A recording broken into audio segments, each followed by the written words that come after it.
The encounter. First contact gone wrong. Commander Sarah Chin had spent 8 years in deep space, but nothing prepared her for this moment. The UES Horizon drifted silently through the Omega sector, its sensors mapping unexplored star systems. Sarah stood in the observation deck, watching nebula clouds paint the darkness in shades of purple and blue. Her crew of 215 were scientists, engineers, and explorers. They had left Earth seeking knowledge, not conflict. The proximity alarm shattered the peaceful moment. Sarah sprinted to the bridge, her boots echoing through empty corridors. When she arrived, her second-in-command, Lieutenant Marcus Webb, was already at his station. His face had gone pale. "Commander, we have multiple contacts. They just appeared out of nowhere." Marcus pulled up the tactical display. Sarah's breath caught in her throat. 38 warships surrounded the horizon in a perfect sphere formation. Each vessel was 3 times the size of her exploration ship. Their hulls were black as coal, covered in strange symbols that seemed to pulse with dim red light. "Hailing frequencies?" Sarah asked, forcing her voice to stay calm. "They're already transmitting," said Communications Officer Lisa Park. "Putting it on main screen now." The view screen flickered to life. The creature that appeared made several crew members gasp. It stood nearly 8 feet tall, with scaled skin that shifted between gray and dark green. Its head was elongated, with 6 eyes arranged in 2 rows. When it spoke, its voice was like grinding metal, but the translator converted it into cold, precise words. "I am Supreme Commander Vekroth of the Crithian Collective. Your vessel has entered territory claimed by the Collective for the past 4,000 cycles. This is a violation that cannot be tolerated." Sarah stepped forward, straightening her uniform. "I am Commander Sarah Chin of the United Earthship Horizon. We had no knowledge of your territorial claims. We are peaceful explorers on a scientific mission. We mean no harm to you or your people." Vekroth's 6 eyes seemed to study her with something between curiosity and contempt. "Peaceful? How predictable." The Zenthari said they were peaceful. The Morlock Empire claimed they meant no harm. The disciples of Orin begged for understanding. He paused, letting his words sink in. "They are all extinct now. Their worlds are empty. Their names are forgotten except in our archives." The ultimatum. Sarah felt ice forming in her veins. She had heard rumors during her academy days, whispers about a vast empire in the outer reaches that enslaved entire civilizations. She had hoped they were just stories told to frighten cadets. Now she knew better. "What do you want from us?" she asked. Vekroth made a gesture with his clawed hand. "Your species will join the Collective. You will provide genetic material for our enhancement programs. Your worlds will supply resources for our expansion. Your people will serve in whatever capacity we deem useful. This is not negotiable. This is simply how the galaxy works." "And if we refuse?" The alien's laugh was a horrible rasping sound. "Refusal is extinction. We have purged 47 civilizations that chose defiance over service. Your ship carries only 200 individuals. Your species cannot number more than a few billion based on your technological level. We have destroyed species numbering in the hundreds of billions." He leaned closer to the screen. "You cannot fight us. You cannot hide from us. You cannot win." Sarah looked at her crew. She saw fear in their eyes but also something else. She saw the same determination that had driven humanity to reach for the stars in the first place. She saw people who had left everything behind to explore the unknown. They were not the type to surrender easily. "I need time to consult with my government," Sarah said. "This decision affects my entire species. I cannot make it alone." Vekroth considered this. "You may have 12 standard hours. We will remain here watching. If you attempt to flee, we will destroy you instantly. If you attempt to fight, you will die. When the time expires, you will give me your answer. Choose wisely, human. Slavery is better than death." The transmission ended. The bridge fell into heavy silence. Sarah could hear the hum of the ship's systems, the quiet breathing of her crew, the beating of her own heart. The hidden message. Marcus moved to her side. "Commander, what do we do? We can't fight them.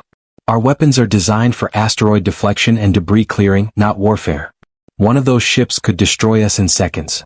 Sarah walked to her command chair and sat down. "Send a priority message to Earth Central Command. Use the quantum relay. Include everything we've learned about the Crithians, their claims, their threats. Mark it as First Contact Protocol 7. Lisa Park turned from her station. "Commander, Protocol 7 is for hostile first contact situations. That automatically triggers military response protocols." "I know what it triggers," Sarah said quietly. "Send the message. The message traveled faster than light, riding quantum entanglement across 147 light-years. It reached Earth in minutes. In a secure facility beneath the Rocky Mountains, automated systems received the transmission and immediately activated emergency protocols. Alarms sounded in government buildings across Earth. The United Earth Council assembled in record time. Sarah's message played on screens in the emergency session chamber. World leaders watched the Krithian commander deliver his ultimatum. They saw the fleet surrounding the horizon. They read Sarah's analysis of the situation. Secretary General James Morrison stood before the council. He was 73 years old, a veteran of Earth's water wars and the Antarctic crisis. He had seen humanity at its worst and its best. Now he faced a choice that would define humanity's future among the stars. Members of the council, we knew this day might come. When we sent our first ships beyond the solar system, we understood the risk. We might encounter hostile forces. We might face threats beyond our comprehension. He paused, his weathered face grave. That is why we implemented Project Sentinel. A young counselor from the Asian Federation raised her hand. Mr. Secretary General, Project Sentinel was theoretical. The technology was never proven. We cannot stake humanity's survival on an untested system. Morrison shook his head. Project Sentinel has been operational for 12 years. We have 157 defensive platforms positioned throughout explored space. We have weapons systems that make our old nuclear arsenals look like children's fireworks. And we have kept it all secret because we hoped we would never need to use it. You built a secret military network? The counselor looked shocked. That violates at least 6 international treaties. It does, Morrison agreed. And I will answer for that when this crisis is over. But right now we need to decide. Do we allow Commander Chen and her crew to surrender to slavery? Do we abandon them to save ourselves? Or do we show the Krithian collective what humanity is truly capable of? The decision. The vote took only minutes. It was unanimous. Humanity would not kneel. Not to the Krithians. Not to anyone. The response message reached the horizon 7 hours into the deadline. Sarah read it 3 times, hardly believing the words. Then she called her senior officers to the ready room. Chief Engineer Robert Martinez, Science Officer Dr. Yuki Tanaka, Security Chief Daniel O'Connor, and Marcus Webb gathered around the conference table. Sarah activated the display. I'm going to tell you something that will sound impossible. I'm going to explain why our ship, which we thought was a simple exploration vessel, is actually something very different. She pulled up technical schematics that none of them had ever seen before. The horizon's true structure appeared on the screen. Hidden beneath the civilian sections were weapon systems, defensive shields, and power generation capabilities that exceeded anything they had imagined. The Horizon is one of 47 vessels designed to look like exploration ships but built as defensive platforms, Sarah explained. Earth Central Command anticipated we might encounter hostile forces. They prepared for it. And they've been waiting for the right moment to reveal what humanity can really do. Robert stared at the schematics. These power readings? Commander, if this is accurate, our reactor could power a city of 10 million people. What have we been carrying all this time? Insurance, Sarah said.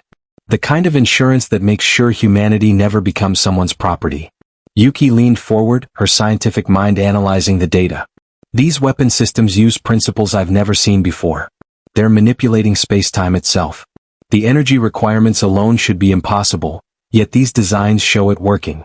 It does work, Sarah confirmed. Earth has tested these systems in secret. They've been refined over more than a decade. And now we're going to show the Krithians what happens when they threaten humanity. Daniel O'Connor, the security chief, had been quiet until now. Commander, you're talking about starting a war with an empire that's destroyed 47 civilizations. Even with these weapons, can we win? Sarah met his eyes. We're not trying to win. We're trying to make them understand that humanity is not prey. We're showing them that attacking us costs more than they're willing to pay. We're teaching them fear. The waiting game. The hours ticked by slowly. Sarah ordered the ship to maintain normal operations. The crew went about their duties, unaware of the weapons charging in the hidden sections of their ship. Only the senior officers knew what was coming. In the Krithian flagship, Supreme Commander Vekroth reviewed his forces with satisfaction. 38 warships against 1 civilian vessel. The humans would surrender. They always surrendered. No species had ever chosen extinction over service. The humans would be no different. His tactical officer approached. Supreme Commander, we're detecting unusual energy readings from the human ship. Vekroth waved dismissively. They are probably trying to boost their engines for a futile escape attempt. Watch them. If they try to run, destroy them. Yes, Supreme Commander. With 1 hour remaining in the deadline, Sarah stood on the bridge in her dress uniform. She had recorded a message for her family on Earth just in case. She had written letters to the families of every crew member, explaining that they had served with honor. She had made peace with whatever came next. All stations report ready, Marcus announced. Weapon systems are at full charge. Defensive fields are online. We're as ready as we'll ever be. Sarah nodded. Open a channel to the Crithian flagship. It's time to give them our answer. Vekroth appeared on the screen, his 6 eyes gleaming with anticipation. Your time has expired, human. What is your decision? Will you join the collective peacefully, or will your species learn what defiance costs? Sarah stood straight, her voice clear and strong. Supreme Commander Vekroth, I have consulted with my government. I have considered your offer carefully. And I have an answer for you. Speak, Vekroth commanded. Humanity declines your offer. We will not join your collective. We will not surrender our freedom. We will not become your servants or your slaves. Sarah paused, letting her words echo across the transmission. And if you attack us, you will learn why that was the worst mistake your empire ever made. Vekroth's expression changed from confidence to rage. Then you have chosen death. Destroy them. The Crithian fleet opened fire. And humanity showed the galaxy what it had been hiding all along. The response. The impossible defense. The Crithian fleet unleashed devastation that could shatter moons. 38 warships fired simultaneously, their weapons painting space with deadly light. Plasma beams hot enough to melt steel in microseconds converged on the horizon. Kinetic projectiles moving at relativistic speeds tore through the void. Energy torpedoes that could crack planetary shields like eggs spiraled toward their target. Commander Sarah Chen watched the wall of destruction approaching on her tactical display. Her crew held their breath. Some gripped their stations. Others closed their eyes. The attack would reach them in 3 seconds. Defensive matrix active, announced the ship's AI in a calm, measured voice that seemed absurd given the circumstances. Sarah had seen the technical specifications, but seeing them activate in real combat was different. Around the horizon, space itself seemed to shimmer and bend. The defensive field didn't stop the incoming weapons. It did something far more elegant and terrifying. The plasma beams curved away from the ship as if hitting an invisible wall, their energy dissipating harmlessly into empty space. The kinetic projectiles slowed dramatically as they entered the field's influence, losing momentum until they drifted past the horizon like floating debris. The energy torpedoes simply vanished, their destructive force absorbed and converted into power that fed back into the ship's systems. On the Crithian flagship, Supreme Commander Vekroth watched his sensors in disbelief. Impossible, he hissed. No civilization at their development level should possess this technology. Fire again. All ships, maximum power. The fleet fired once more. Then again. And again. Each time the result was the same. The horizon sat untouched in the center of the firestorm, absorbing or deflecting everything the Crithians threw at it. Humanity's true power revealed. Sarah allowed them 3 more volleys. She wanted Vekroth to understand completely that his weapons were useless. She wanted him to feel the first creeping edge of doubt. Then she activated the ship's communication system. Supreme Commander, you've had your turn. Now it's ours. Sarah nodded to Marcus.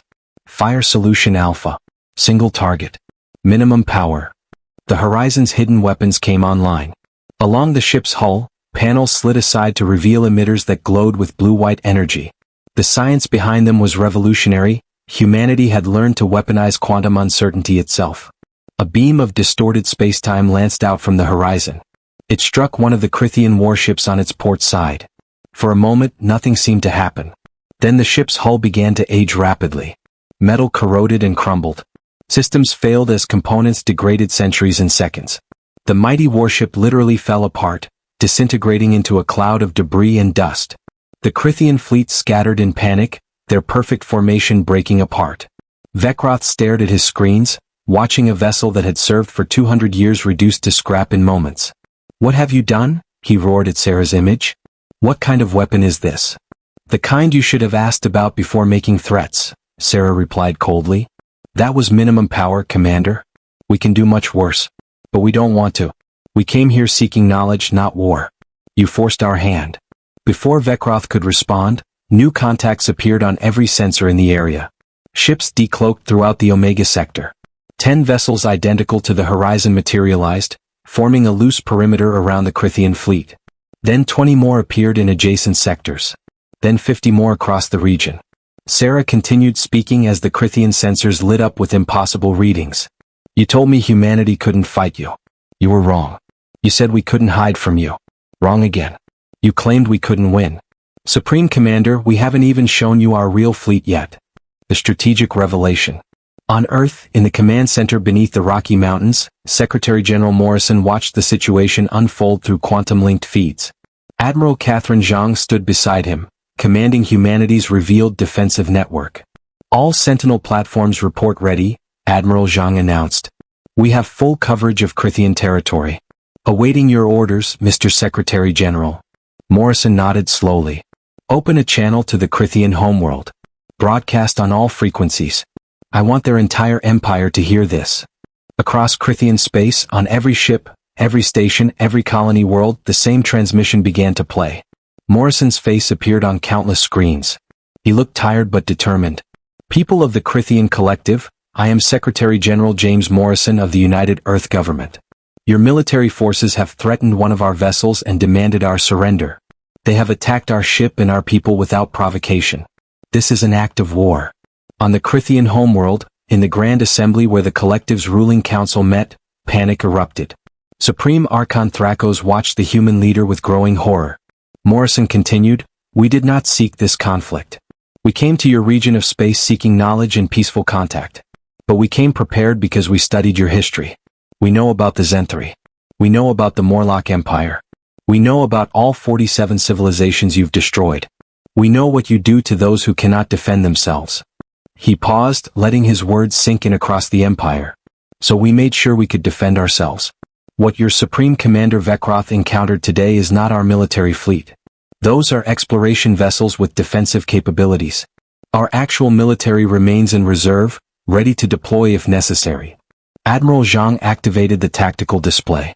Images appeared showing the true extent of humanity's preparations. Defensive platforms scattered across multiple star systems. Ship production facilities hidden in asteroid fields. Weapon systems that made the Horizon's capabilities look primitive by comparison. We have been watching you for 12 years, Morrison said. We know the location of every major Crithian installation. We have mapped your supply lines, your command structures, your population centers. We could destroy your empire in a matter of weeks if we chose to. Supreme Archon Thrakos slumped in his throne, his scaled face pale. His military advisors were shouting contradictory orders. His intelligence chiefs were frantically trying to verify the human claims. Chaos spread through the Crithian leadership. The demonstration of power. Back in the Omega sector, Vekroth listened to Morrison's broadcast with mounting dread. His tactical officers reported impossible readings. Human ships were appearing everywhere, always just beyond effective weapon range, always watching, always ready. Morrison's voice became harder. However, we are not like you. We do not conquer for the sake of conquest. We do not enslave those weaker than ourselves. We do not erase civilizations from existence. We are better than that. But we will defend ourselves and we will defend others who cannot defend themselves. He leaned forward, his eyes burning with intensity. Here is what will happen now. Your military will withdraw from the Omega sector immediately. You will release every enslaved species in your empire.